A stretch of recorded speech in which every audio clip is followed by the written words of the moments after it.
All right. Welcome back to the GSMC Wrestling Laureate Podcast, brought to you by the GSMC Sports Network. I'm your host, Eric Rodriguez, here every Monday through Friday, 8 p.m. Pacific Time, 11 p.m. Eastern Time, giving you guys every single thing about the professional wrestling industry, all the stuff happening behind the curtain, all the rumors within the wrestling news industry, also all the action inside and outside of the ring. So, we recently got done talking about our WWE SmackDown review. Make sure you check out that video on YouTube. Also, we have our WWE Monday Night Raw preview live in Boston, Massachusetts. And now we're going to jump on into our third segment, men's wrestling power rankings. But before we do that, I want to remind you guys to use the tips and donations link at the GSMCpodcast.net. Shoot me your questions, comments, and concerns in terms of professional wrestling. Even give me a shout out where you're listening from. Let it be like, hey, yo, it's your boy Dominic from Philadelphia, or your boy Max from Chicago. It could be just anything, absolutely anything in terms of professional wrestling. So, there is no right or wrong answer. Don't be too shy. I love hearing chat. The game is a lot. The podcasting world is a lot better with audience, kind of getting involved. So, definitely remember to hit up that GSMC podcast net, like, subscribe, follow the show, also the GSMC Sports Network. It really does help the show, guys, here at the GSMC Sports Network.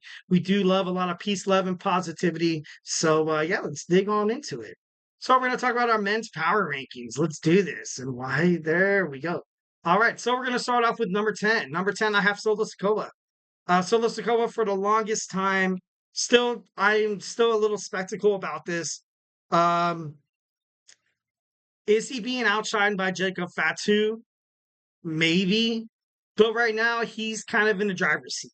Something that you have to respect about a WWE heel, or just a heel in general, in terms of the professional wrestling industry, is that they're going to do whatever it takes to win.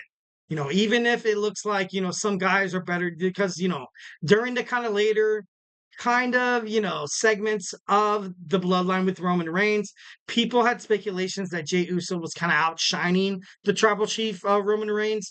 But then that's just what it's all about. That's exactly what they're there for.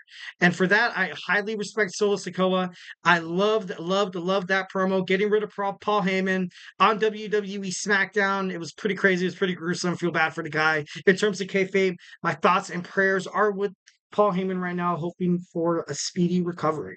So at number 10, I have Solo Sikoa.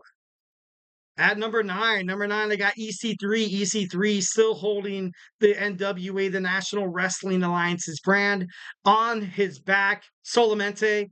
Not a lot of good wrestlers. Not a lot of good wrestlers. I'm not trying to be mean, or I'm not trying to seem like, because I dabble on the NWA Power episodes on the CW app. Maybe with a little more, I don't want to seem greedy. Maybe with a little bit more money into the promotion and the product. I feel like maybe it could be a possible wrestling. I know the NWA has recently stated that they're looking for an invasion angle to kind of partner with some of these wrestling promotions to kind of help out their brand.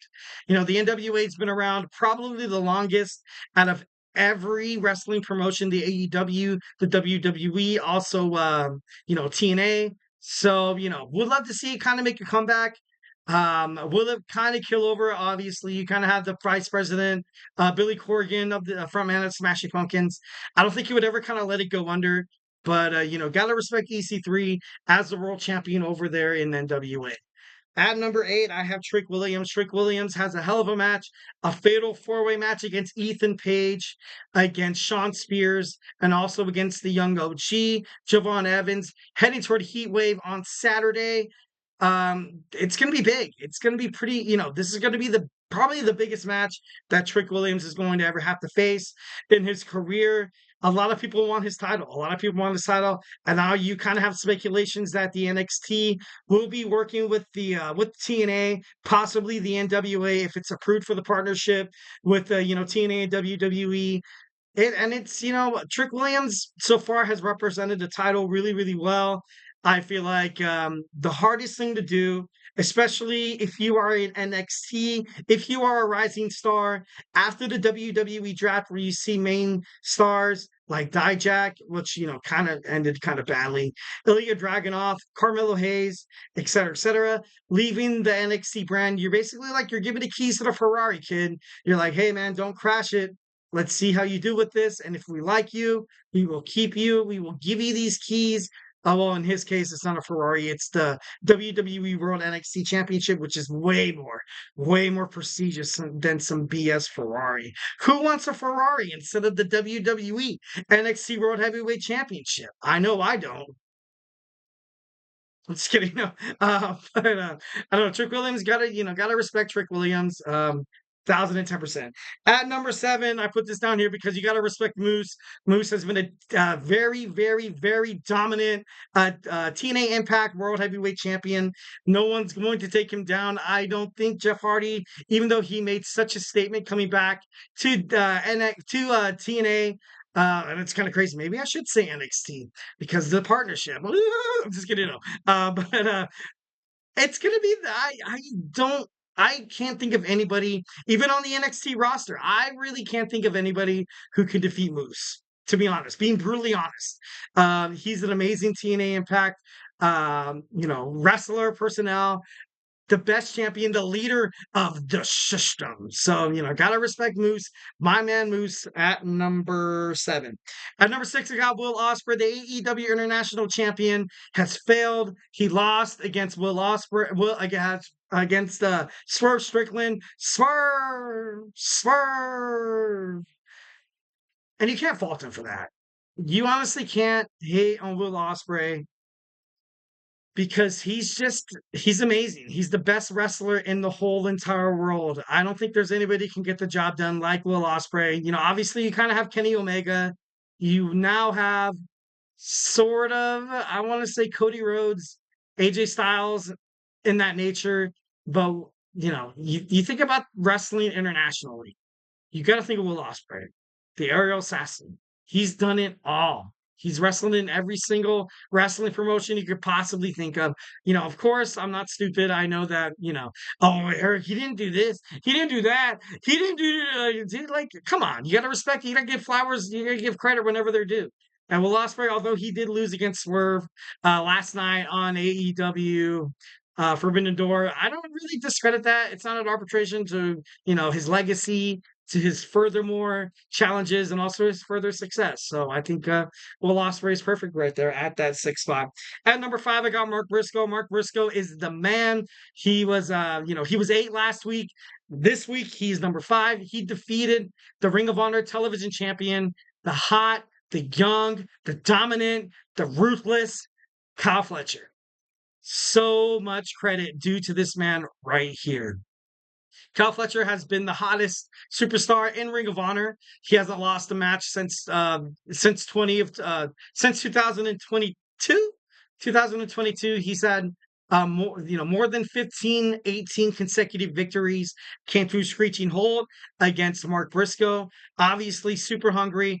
Ring of Honor, you have an amazing champion right here. I kind of talked about it and I kind of reiterated on it over and over again on my podcast. If there was anybody that was going to dethrone Mark Briscoe, I felt like it should have been Kyle Fletcher. Absolutely love seeing Mark Briscoe retain that championship. So, credit to him. At number 4, I got Jon Moxley. Jon Moxley, the heart of the New Japan Professional Wrestling, retained his IWGP Championship at AEW Forbidden Door. You can't stop this guy. This guy is, I don't know anyone who will beat Jon Moxley out of, I know there's Takeshita, there's also Takahashi, there's Tagachi, who recently defeated Daniel Bryan for the Owen Hart. No, he lost against Owen Hart. He lost against Daniel Bryan in Owen Hart Cup. It's hard. And Katsuyori Naito, Katsuyori Naito was a very, very good prospect. It looked like he had a chance to defeat Jon Moxley. But I watched AEW and Forbidden Door, which I'm going to do a full review on it next episode, so make sure you tune into that. But Jon Moxley definitely on the list at number 4. At number 3, I got Damien Priest, El Campeon, once again, I feel like, I think Seth Rollins kind of mentioned it on last WWE Raw that Damien Priest, after all the injuries, after all the BS that WWE's kind of going through, no Roman Reigns, no more Brock Lesnar. You have Cody Rhodes on SmackDown. You have, so many superstars. You had CM Punk get injured. You had Drew McIntyre, out of the picture for a little while. And Damian Priest kind of held it all together. So for that, I highly throw roses. I highly respect, Damian Priest. I have him sitting at number 3. At number 2, I have the AEW World Heavyweight Champion, Swerve Strickland, whose house? Swerve's house. Honestly, this guy takes challenges and he just mows down opponents, knocks them down one after one after one. I love Swerve Strickland. I feel like he's definitely one of the best AEW World Heavyweight Champions. He's proved his worth. He's gone through their attributions about it. He's gonna kill it. I honestly don't know who's going to take this title from this man. My bet is no one. Because Swerve, it's a Swerve type drive. It's a Swerve. No, but I really honestly love this guy. I feel like he's one of the best wrestlers in professional wrestling right now. Gotta credit, Mr. Swerve Strickland. And of course, at number 1, we have the American Nightmare, Cody Rhodes, who's killing it. He's killing it. Like I said, like what I've kind of mentioned before with Damian Priest, you've kind of had WWE top stars kind of go AWOL, inactive or injured. You had John Cena retire. People were begging Roman Reigns to take that babyface spot, that ultimate babyface spot. He couldn't take it. The fans knew it was BS. The WWE Universe knew that Vince McMahon and Triple H were just trying to force like Roman Reigns down our throats. Didn't really work. We had to turn Roman.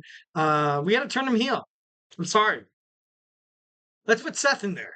Put Seth Rollins in there. He did really, really good. Can he defeat Roman Reigns? Nah.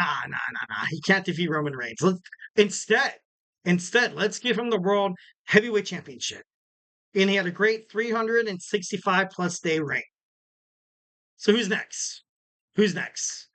Cody Rhodes, coming from AEW. WrestleMania 39. Yeah, you know what?